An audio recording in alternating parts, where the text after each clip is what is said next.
అందరికీ నమస్కారం అండి. మీ పుట్టువతి సుబ్బుని. ఈరోజు చేస్తున్న వంటకు వచ్చి చికెన్ కర్రీ అండి. చికెన్ కర్రీ, మ్యాంగో మామిడికాయ, ములక్కాడ, ఆనియన్స్, గ్రీన్ చిల్లీ. దీనికి కావాల్సిన ఐటెం కూడా అల్లం వెల్లుల్లి పేస్టు, సాల్ట్, కారం, మసాలా. అన్ని ప్రాసెస్ ఎలా తయారు చేస్తారో చూపెడతానండి. చూడండి, ఈ చికెన్ కర్రీకి చూసారా, ఇది పారం కాదు, పారం మాసం అండి. పారం కూడా అంటారు. అంటే పిల్లలు పెడితే గుడ్డు ఉంటుంది చూసారా, ఇది చూసారా, ఇది నాటుకోడిలాగా ఉంటుంది. దీనికి కాంపిటీషన్ ఏంటంటే ఈ మామిడికాయ ముక్క, ములక్కాడ, ఈ మామిడికాయ ఈ చికెన్లో ఉడికితాయండి. ఓ రకం ఉంటుంది. ఏంటి, ఈ ములక్కాడ పులుపు, మామిడికాయ పులుపు, ములక్కాడ పడుద్ది.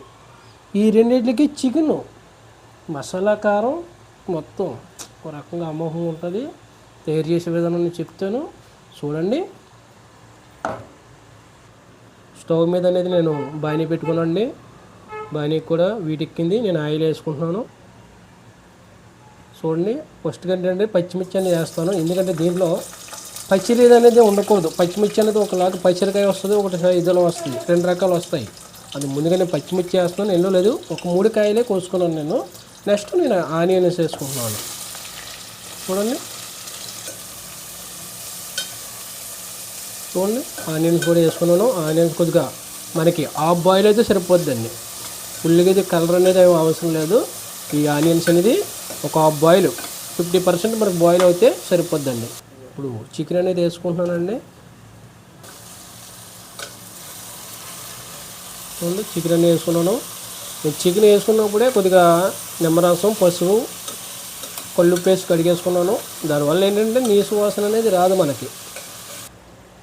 చూడండి, ఆ బాయిల్ అయినప్పుడు కొద్దిగా మనం అల్లం వెల్లుల్లి పేస్ట్ అనేది కూడా వేసుకుందాం. చూడండి, అల్లం వెల్లుల్లి పేస్ట్ అనేది వేసుకున్నాం. ఇప్పుడు నేను పసుపు కూడా వేసుకున్నాను అండి, ఒక పావు స్పూను. చూడండి, నేను కారం అనేది కూడా వేసుకుంటాను, ఒక 3 స్పూన్లు కారం అండి. ఎందుకంటే నేను ఒక చికెన్ కర్రీకి కొద్దిగా కారం అనేది ఎక్కువ వాడతాను, ఒక 3 స్పూన్లు అండి.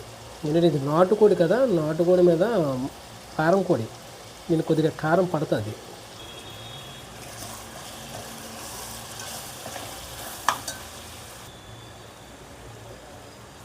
ఇప్పుడు దీంట్లో నేను వాటర్ అనేది వేసుకుంటున్నాను అండి.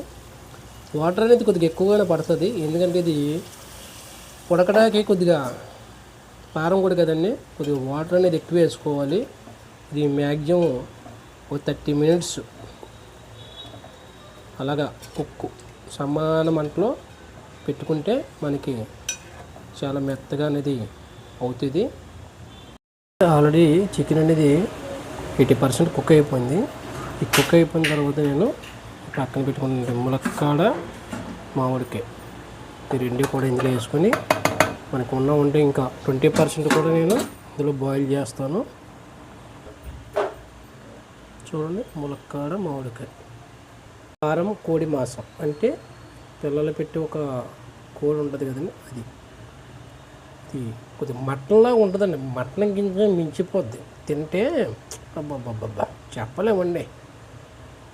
ఈ బాయిలర్ కన్నా ఈ పారం కోడి కొన్ని ఏరియాలో దొరకదు కదండి.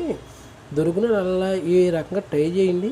మీకు కర్రీ అన్నది అసలు మామిడికాయ, ములక్కాడ, ఇక చికెన్ అంటే బాబా